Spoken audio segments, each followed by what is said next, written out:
Hello and welcome to another episode of Chatting Films with Coffee with me, Simon, and my good friend and co-host, Mike Elkins. Good afternoon, Simon. How are you? I'm very well, mate. How are you? Yeah, good. Calling you Simon seems very formal. It does. It's like a very weird business meeting. Well, I suppose that's what this was designed for. So True. kind of. Yeah, very true. We are doing it remotely again, so we're using that fantastic Skype-like program. We're still not allowed to say what we're using. Yeah, I don't know. I guess we are. We're using Zoom. If anyone's using it, it's Zoom US. They're very, very good. So, how was your coffee week been, Mike? What are you tucking into this evening? Hold on, let me get the. So I'm into some green beans this week. Yeah, I'm so excited to talk about this. Yeah. So Mexican. Excuse the rustling. Mhm. It's a. My Mexican is not very good, but Teruno Nairita bean, which is a Mexican bean, which apparently comes from a slightly volcanic region. Okay, so that should give quite a, I'm going to say ashy tone to it. Smoky, I believe, is the official terminology. I'm not sure ashy coffee sounds, but yeah, it's nice, but home roasted. That's the big difference. Yeah. I'm so excited to talk about this. So, me and Mike a couple of years ago wondered how difficult it would be to roast beans. So when you get coffee, you get them in green beans, which consumers will only know coffee beans as sort of dark brown, black beans. But before that, they obviously have to be roasted to get the caffeine out. Me and Mike did a bit of research into it, and about 2 Christmases ago, we started pan frying some green coffee beans, which I'm going to say were burnt. But Mike recently has taken that to the next level and has bought a machine to roast his own beans. So yeah, a popcorn popper, no less, which has done a fantastic job. But now the trouble is I'm now kind of at the mercy of my own roasting skills as to whether I actually get coffee that's drinkable or not. How's it been so far? Mixed results. Yeah. So the first 3 roasts have been kind of trying to find that sweet spot. Mm-hmm. And I think I'm narrowing in on about 7 minutes for it, I think. Okay. So for those that don't roast and have no idea, there's a couple of cracks involved in roasting. So you roast it to the point of first crack, and then normally coffees will start to develop their flavors from there.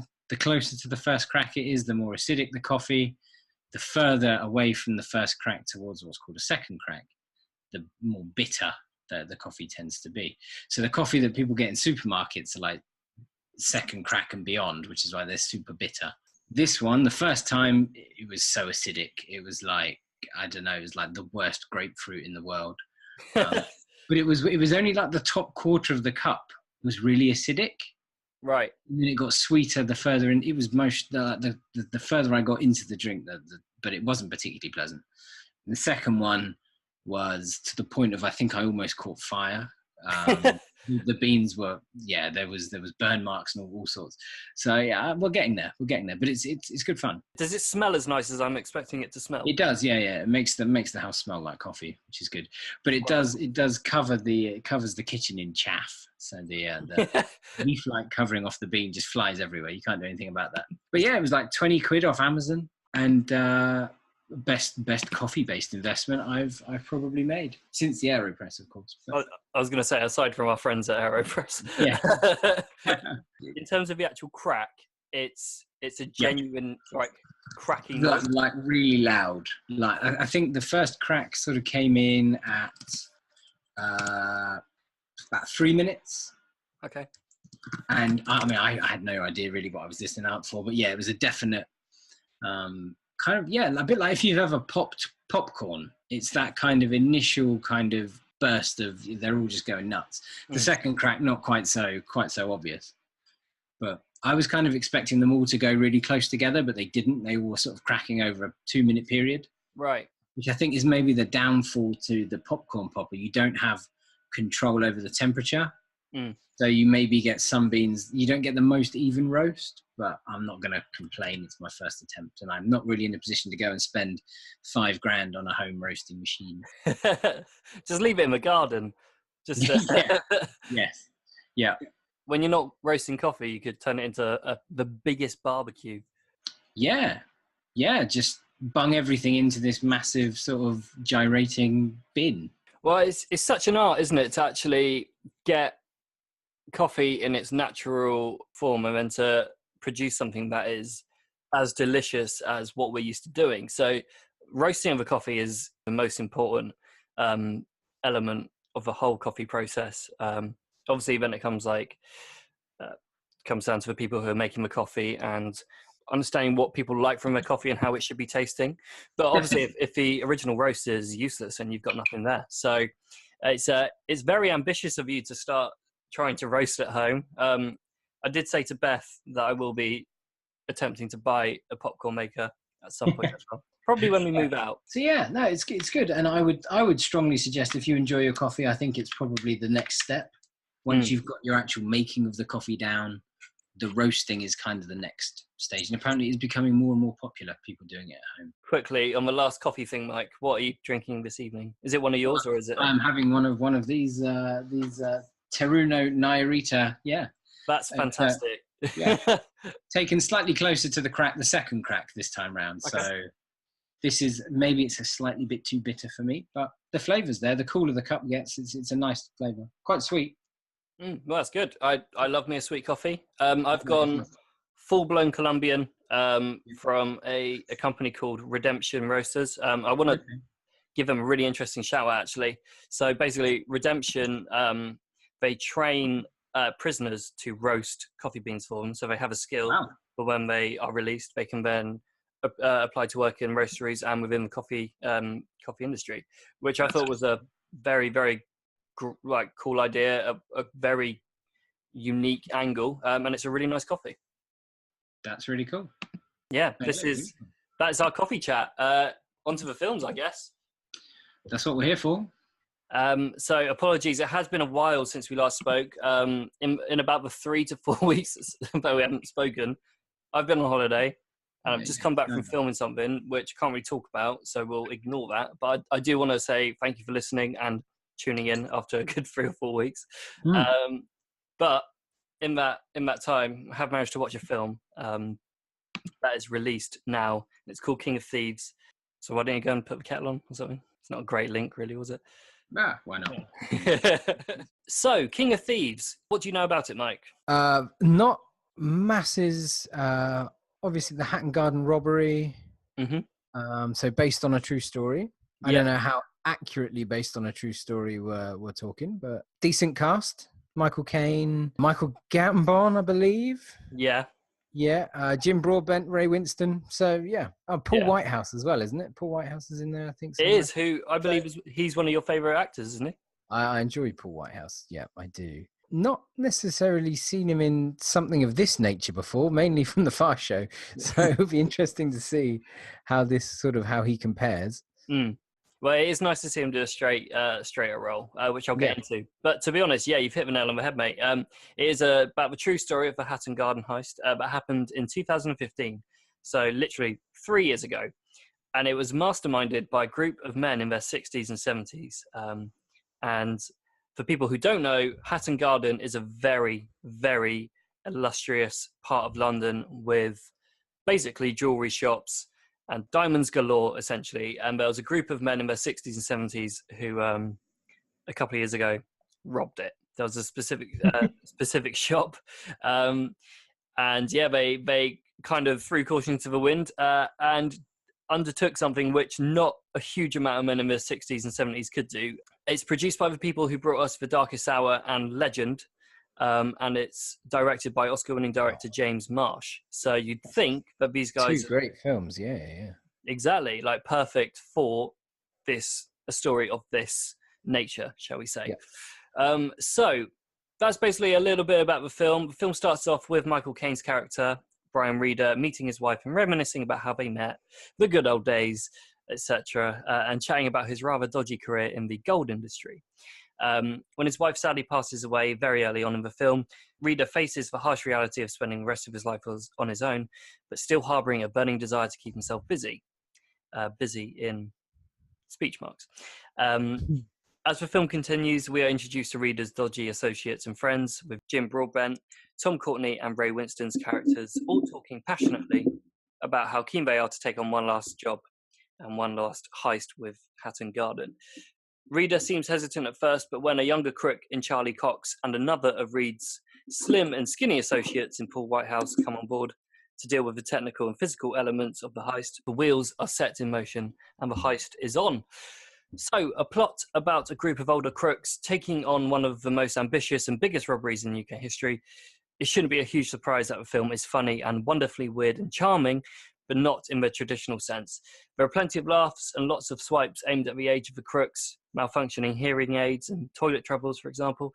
And the film certainly does well to mock the very idea that these men were able to pull off such a stunt, and this all makes the beginning very enjoyable to watch. There's a great pace to the beginning of the film. Within the first half an hour, you're already watching the start of the robbery, as well as being introduced to the main characters. But once the heist is done, the second act really slows down. In fact, it's almost disappointing because given the cast it has, the scenes without the fast action and the pace really do drag, and the film loses so much of its initial pace, which to me is quite frustrating because, as you said, Mike, there's so many great actors in there, and there's so many opportunities for character-led scenes with such a fantastic cast, and it just doesn't live up to the fun and to the intensity that the first half does. There's countless scenes with Michael Caine and Jim Broadbent and Ray Winstone acting off each other, and you think, wow, okay, this is where it's about to really take it to the next level, and it just sort of flatlines. Do you think that's because it is based so much on real life? That they haven't been able to write in that kind of that fictional gold that you could potentially get from those types of actors? Maybe. It almost feels a little rushed. I guess, obviously, if it's a film about a bank job and a heist, the fast-paced scenes are obviously going to be very enjoyable to watch. But with the actual characters and the dialogues, because this only happened 3 years ago, I wonder if it was maybe slightly too rushed. There wasn't really that much of a thought about the second half of the film. It was like, right, so we've done the important bit, and now it's like the next stage, because obviously the crooks do get caught in the end. But you're very much just kind of treading water until they do get caught. I think maybe it just seemed a little bit too rushed. Ran out of ideas slightly. Yeah, that is interesting. Because I mean, you would think it must have something about it for those actors to actually want to put their name to it. Yeah, I mean, to be fair, you've kind of brought up a really interesting point, because these actors all have these types of films in them throughout their career, and that's one of the things that Marsh has done really well with his direction. He, at the beginning of the film and at the end of the film, he mixes in footage of previous films with these guys in it. So there's footage of a young Michael Caine doing his gangster business. There's young Ray Winstone in a Borstal. So right at the beginning of their careers. So that's really enjoyable to watch. But yeah, you do think that these older actors playing these types of characters would be enough to entice them in. But there's just that. It's just that second half is just lacking in so much intensity compared to the first. The writing is a little bit cliched as well. There's a really cringy bit where you know what you're going to get with Michael Caine. Like, he's the sensible head on a older pair of shoulders. He's very much, I've been here, done it. You got to listen to me. But he meets. Thank you very much. He meets Paul Whitehouse in his allotment, right? And there's a bit where he's talking about growing lemons. And I kid you not, he opens it with, "I've already told you how to grow some lemons." And it's like, what do you know about growing lemons, Michael Caine? Like, do you know what I mean? Like, it's just, it's just a little bit overdone. I think maybe because we're so used to hearing these types of words come out of Michael Caine's mouth. Like, not every character he plays has to be an expert on everything, you know. On everything, yeah. But it is quite funny when he says, "I thought I told you about growing lemons." It's like, well, yeah, you probably did in the previous film. I'd be interested to know if they did actually sort of go and interview the actual people and kind of try and piece it together. Mm. And maybe that was a line that one of them just threw out there that, oh yeah, you know, when I was doing this, one of them said this, and they just thought, oh, that's a great line, we'll put it in, when actually it didn't work and they were too busy trying to recreate real life rather than that little bit of artistic license, which maybe, I don't know, would make the film a little bit more enjoyable. Maybe a bit more believable, just a little less like, oh, Michael Caine knows what he's talking about again. And don't get me wrong, I love Michael Caine. He's one of my favorite. He's an institution, isn't he? Of course he is, yeah. And like, if anyone's going to give a lecture on growing lemons, then you probably do want it to come from Michael Caine. But it was a bit like, you don't need to start this bit of dialogue off with you talking about how you know how to grow lemons. It was very odd. So it was a little bit cliched, I guess. In terms of them actually talking to the people, well, I think since the robbery, one died in prison, and I think the other one of the other 4 or 5 has died fairly recently. So I guess that's a natural issue with the age of the perpetrator, I suppose. Yeah, exactly. And it's quite funny. I was doing a bit of research on it. The first guy who died, he was ordered to pay back $6 million, and if he didn't, then he'd have his sentence extended. Didn't pay it back. A week later, died after his sentence was extended. I don't really have any. I don't look at them and think. Even at the time, you sort of thought, you know, it's just a bunch of old boys out for a laugh. You don't necessarily feel that. Almost that prison just seemed a little bit harsh. Yeah. So it was like the biggest bank heist in British history or whatever it was. It seemed like a film at the time. It was like that kind of, this is a bit like an old Lock Stock kind of, could be quite funny and but I think I still will try and see it. I think I would. Yeah, I mean, it's funny because they do mention that right at the end of the scene and right at the end of the film when it looks like, and they have been caught. It looks like they're going to be going to prison, and it's like, oh, do you reckon they'll worry about us going to prison? And you get Michael Caine be like, you want them to worry about you going to prison. You want them to treat you like anyone else. And it's like, they do bring that up, but you're watching it. And like, when I was watching it, I kind of thought very similar to you, like, well, fair play, lads. It's not what your average 70-year-old does. No. Yeah. And so it definitely has that energy and that feel to it. The performances are very good. Broadbent, Courtney, and of course Caine, they give really great performances as Terry Perkins, John Kenny Collins, and Brian Reader. Jim Broadbent, great to see him playing a horrible character. Like, I know him as Professor Slughorn from Harry Potter mainly.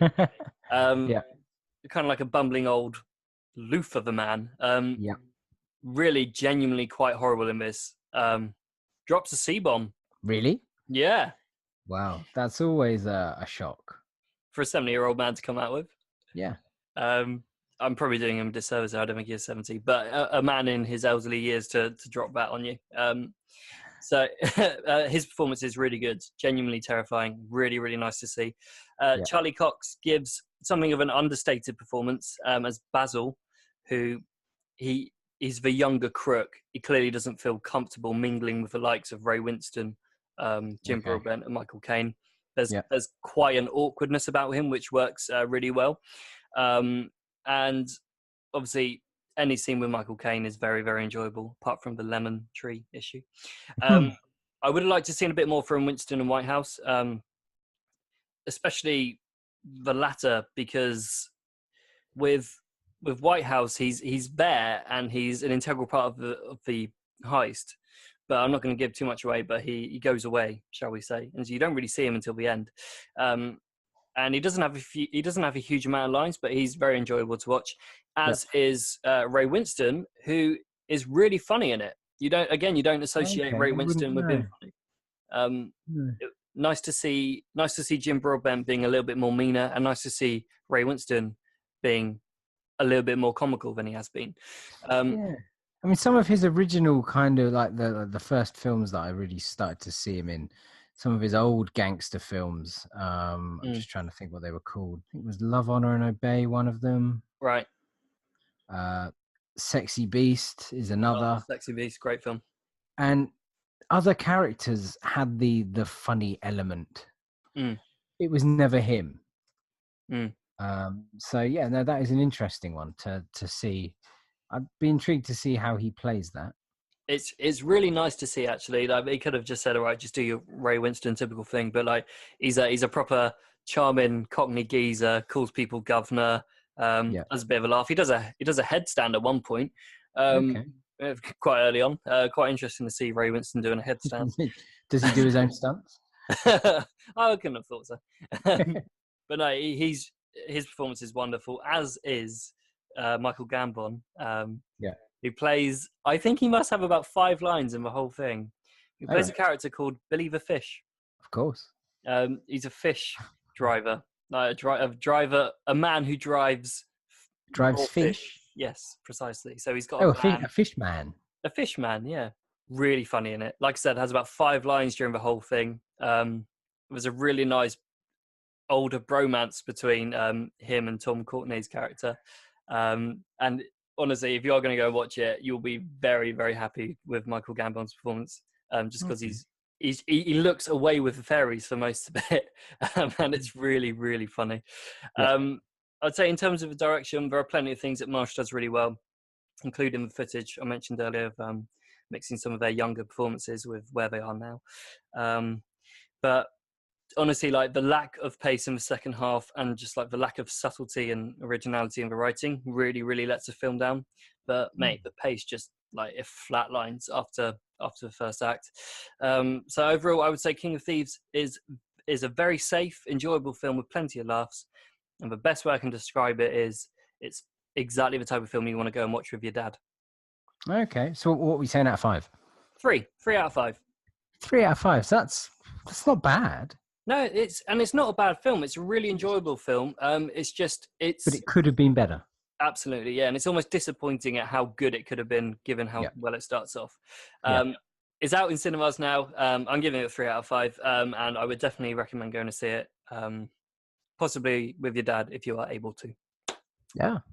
Well, thank you for that. That is enlightening. I will go and see it. I think I will, just to see. I would. I think next time you're with Mark, if you've got nothing to do, then definitely I'll drag him into the cinema. Yeah. Yeah. Okay. So that is King of Thieves. It's out now. Onto another feature of ours, which I am loving, spending just hours researching films that came out 10 years ago. Yeah. Yeah. We're going to have to. So is this? Do you think this is a feature that's going to develop? Because obviously, we're rattling towards the end of 2018 now. So we're going to try and crowbar all of the 2008 films, and then when we get to January, have a whole new list. We're going to keep this going. I'm enjoying it. I'd like to think so. I mean, I haven't even looked at what 2009 had in store for us, but I'm sure there's some gold in there somewhere. Must surely. be. On that kind of theme, though, very, very quickly, did you ever watch Band of Brothers? I didn't. Oh, so it was Tom Hanks and Steven Spielberg. It was a miniseries, HBO miniseries. I never saw it, but I know it is absolutely legendary. Yeah, I mean, if you've not seen it, this probably doesn't really relate, but it's 17 years old, this week, and that for me is genuinely frightening. 17 years old. That is 17 years old, and I still bet it looks as good now as it did then. Main thing I know about Band of Brothers is the cast it had. Didn't it spawn the likes of Fassbender, Tom Hardy, Colin Hanks? I believe he was in it. Yeah. He was in there, but it was cast that you didn't even really see. You maybe saw them for a very, very split second. And then you kind of see them a little bit later on. You think, oh my God, yes, actually, yeah. You were obviously Damian Lewis is now considerable in terms. He's a big star. But back then, not so much. I'm just trying to think who else was in there. Simon Pegg. Really? Simon Pegg. Yeah. He was there again, but he was only I think he was like a runner or something, but. When you then look back, you do see him pop up. David Schwimmer, he's in there, but obviously he was huge anyway by that point. But anyway, we digress. Let's get back on topic.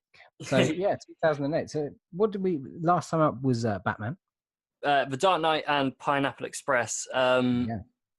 it's mad to think that those films are 10 years old. I'm gonna chuck one out to you now. A film that I can't get over being 10 years old is Role Models. Ah, yes. 10 years old, Mike.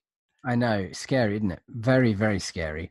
And a film that I actually came to quite late. I didn't see it when it originally came out. I maybe fairly recently, maybe like the last 3 years, 4 years. And it is a film that even now I will turn to if I just want to watch something that's just funny. You just want to laugh, like the kid's hilarious. And yeah, obviously, is it Christian Mintz-Plasse who has one of the most ridiculous names in film, or McLovin? He's he's a character to love as well. Yeah, great film. And there was a little, I don't know, maybe 4 year period where American comedy was killing it in terms of just everything, the casts, the writing. Everything was enjoyable. Superbad, obviously, probably being for me the tip of that iceberg. But then, yeah, Pineapple Express, Juno is another belter. Obviously, that was 07, Juno, I think. Yeah, 07. And then you had that kind of, the Vince Vaughn kind of, Dodgeball, Wedding Crashers, those sorts of films. It seemed that there was a new one out almost every month. Yeah, and that's what I can't get my head around, looking at the amount of films that were released even 10 years ago. So we're not even talking about 2006, 2007. 10 years ago, there was hit comedy after hit comedy after hit comedy. Like every 2 or 3 months, a new hit comedy would come out. And like, I just can't get my head around how we don't have anything like that at the moment. There's like, it's rare if a comedy comes out and if it's a hit. So I guess obviously a lot has changed. Like Netflix is releasing a lot of comedies at the moment, which... That's what I was going to say. And a lot of the actors that you saw sort of kind of cut their teeth in these films are now quite, like Jason Bateman. He's in, so we're going to talk a little bit about Forgetting Sarah Marshall in a minute, but he appears in that very briefly. And now he's all over Netflix with Ozarks or whatever. So, And it was, but I don't know why it suddenly stopped. I don't. Yeah. I've got my own theory. I think a lot of the success of those comedy films were through Judd Apatow and his work. And I wonder if when he stopped producing those type of films, people kind of, I don't know whether they, instead of feeling like, okay, now it's our time, they kind of felt like, okay, well, that's that then. Well, I think I will watch anything that Apatow has worked on because he's... I know you have a bit of a crush on him. I do, yeah. It's a weird... I've got a weird obsession with him, and weirdly, his family. It's very odd. I'm not going to keep this bit in. That's... But, I mean, you look at... like some of the... Like Jonah Hill. He really emerged during this kind of time. Yeah. Seth Rogen. I mean... Jason Segel. So I'm looking through like Jonah Hill's film list now, and so you've got Get Him to the Greek in 2010.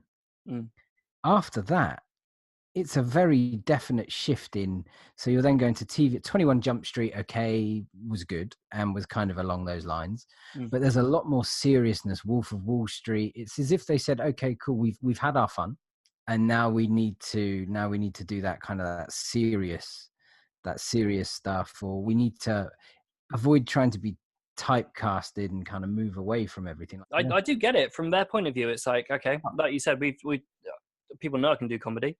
You get into acting. Majority of people do to make art and to make slightly more sensible, grittier roles.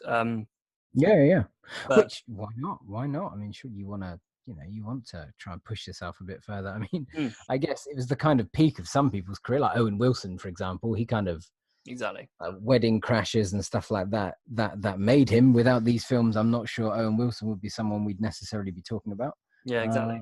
But I wonder if because Jonah Hill and Seth Rogen in particular, they've managed to go from that and turn themselves into genuine serious actors, like Wolf of Wall Street, Steve Jobs. Like you said, maybe Owen Wilson carried on doing comedies for too long. I think that's a really good point. And I think it was that kind of look, we've done like, how many more kind of getting high films can we do? And I guess it's kind of like mirrors life in a way. People do that sort of stuff in their late teens, early 20s, and then they grow out of it and they move on to something a little bit more serious. Yeah, true. And I guess when you're I don't know how old Seth Rogen is, when you're kind of like a mid-30s actor, you don't necessarily want to be knocking around in your mate's living room, giving him like pink eye and stuff like that. And you want to be trying to. So I guess it's completely understandable. It's a shame because those films were great, but I think actually Jonah Hill and Seth Rogen in particular, they've kind of I think they've played it right, because they can walk into any comedy show, but they can also do more serious roles, which I'm all for, because I love both of their work. And the latter in that, Jonah Hill, he does appear in Forgetting Sarah Marshall, which is the film you want to talk about. Yeah, I do. I think it's one of those films that is forgotten. There were so many great films released in 2008, and this is one that people maybe don't necessarily go to immediately as one that they'd like to watch, but if it's on, everyone loves it. And I was trying to I was watching it the other night, and I was trying to kind of nail down the reasons why everyone loves it, and I think I've come up with a few areas. So the cast is pretty good. It's I mean, brilliant, I mean, the main cast, so obviously Jason Segel, Mila Kunis, and Jonah Hill, but then also Russell Brand. And this was he was on his way up. Yeah. I think the first time I ever saw Russell was he did my student union. He did some stand up at my student union about 4 years before this. So this was when he was really starting to get there. And I have a deep love of Russell Brand. So him being in this film is a definite bonus. And I have a sneaking suspicion that his portrayal of Aldous Snow is actually quite close to real life for him. Maybe not then, but certainly now with his sobriety and everything else. And, I remember I was in college and I saw Forgetting Sarah Marshall on DVD in the local Asda, and I was like, okay, I'm going to check that out purely because they have Russell Brand in it. I love Russell Brand, and I listened back to some of his podcasts from around about this time, 2008, and he's talking about this film. It's coming out, or you saw me in Forgetting Sarah Marshall. Did you like it? That sort of thing. And I love hearing back to how he describes it, and that sort of buzz around him at the time. Favorite thing about Russell Brand in this film is that in Forgetting Sarah Marshall, the person he auditioned for was as an author. It was a reclusive author. He auditioned for it, and they're like, well, we have to make this guy a rock star. Like, that's it. Yeah, his audition was so good, they were just like, right, okay, we're gonna basically redraft this entire character because you are perfect for it. And he is perfect in it. Could you imagine the Aldous Snow character being an author? Absolutely not. Have had anywhere near it just made the film. Absolutely, yeah. And when he's giving that guy sex advice whilst they're playing giant chess, like I could imagine at some point in his life, Russell Brand probably would have had a similar conversation, not necessarily over giant chess, but he would have taught somebody to do those things. I'm no doubt. So the cast. I mean, even the kind of the guys that just pop up. Paul Rudd, who just randomly pops up every now and again as the surf instructor. He's great in it. He's great. He's really, really great. Bill Hader, obviously of Officer Slater fame, is the stepbrother giving actually really good relationship advice, which is just being completely ignored by Jason Statham. Jason Statham? I've got something on my screen that says Jason Statham, and I've just read my screen. Yeah, Jason Statham. That'd be a very different film. It would. But I think something that really, really popped up as I was watching it the other day, the amount of penis references that I'd not noticed before. It's a theme, a definite running theme. I mean, he gets dumped at the start of the film naked, graphically naked as well. He gets into a new relationship at the end of the film. He's naked again. And there's just a lot of very childish genitalia humor that runs throughout, and I think that appeals to my kind of my immature, maybe my childish self. So that made it quite fun. There's a lot of innuendo in there. Naturally, the like some of Russell Brand's the music, the lyrics are inside of it. yeah, like there's nothing subtle about that at all. There's a really interesting fact about what you just said about the nudity. Basically, a couple of years later, Jason Segel pitched a Muppets movie to Disney, and it did get made. This is 2010. This film came out, but the execs at Disney were worried about how sincere Jason Segel was being with this pitch, because in his previous film he was stark bollock naked. Which I kind of I love, because he's graphically naked within the first 2-3 minutes of the film. There is no, and it is shocking. If you forget that happens, it is shocking. But it's so funny as well, because you feel like he's clearly a very sweet guy, and he's holding a towel, and he just lifts his hands up to his face like, oh my God. And it's just like, this is hilarious. And there it all is. And there it is, hanging. Yeah, quite literally hanging. And even like the little so the Vox Poppy things that they had of Kristen Bell's character when she was an actress. So in some of the absolutely terrible crime detective programs that she was making. And I think, what was it? They were, I don't know, they were in a mortuary or something like that, and in the line of can you say Dixical comes out, and it's just it's so unbelievably childish that you have to laugh. I really like that whole vibe from the film, because it basically just mocks like B-list celebrity and those god-awful crime shows that are probably on right now on a plethora of channels. Of course, on some deep and dark Sky channel. No, it's all there, like Murder, She Wrote and stuff like that. It's all there. Like a sexy Columbo. No, I think it's just it's a fun film. It's a fun film. It doesn't take itself seriously in any way. And Hawaii looks great. It's probably I fully intend on going to Hawaii next year, purely off the back of watching the film again. Oh yeah, no, it makes sense. One of my favorite things about the film is obviously the chemistry between Jonah Hill and Russell Brand, which in itself spawned a sequel. And that's it. See, this is that I was going to say. Would you call it a sequel? I'd say maybe more spin-off. I don't know. Okay, yeah, spin-off is a good shout. I think it's weird because Jonah Hill doesn't play the same character, but no.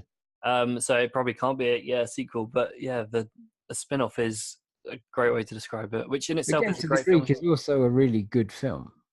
Really good film. I mean, Nicholas Stoller directed both, so he's there was obviously intentions of it to be as closely linked as possible. And I know it was a different character, but I do kind of wish that it was actually Jonah Hill's character from the first film, who I do as well. Kind of evolved from being the waiter / whatever the hell he was at that hotel into being who he becomes and get into the Greek. He's a weed dealing stalker waiter. Yeah, who makes coconut cake. I'm going to put it out there and say that Forgetting Sarah Marshall is the perfect date movie. Oh yeah. Even 10 years on. Yeah, I mean, I know in the first podcast I alluded to a dark enjoyment of The Holiday as a film and being a bit of a guilty pleasure, particularly around Christmas time. And I think this is kind of my summer version of that. That's so true. I need an autumn and a spring, and then I'm covered for all seasons.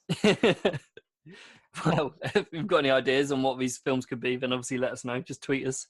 And I guess that wraps up another episode. Forgetting Sarah Marshall, wonderful film, role models, weird, mad comedy, which neither of us can believe are 10 years old. I'm gonna say that some people probably wouldn't have seen Role Models. if you haven't, it's recently been added to Netflix, so check it out. You have to. And it kind of made me want to go and dress up as some kind of middle-aged sword fighter. Thank you so much for listening. This is one of the highlights of the week for me, just chatting about films with a very good friend and some delicious coffee. Oh, what could be better? Maybe some donuts. I might bring donuts next time. All right. Yeah, okay, you bring donuts. I'll bring some snack. Amazing. Thank you very much, mate. We'll tune in. Absolute pleasure. Talk to you next week. All right, mate. See you in a bit. Bye. Bye.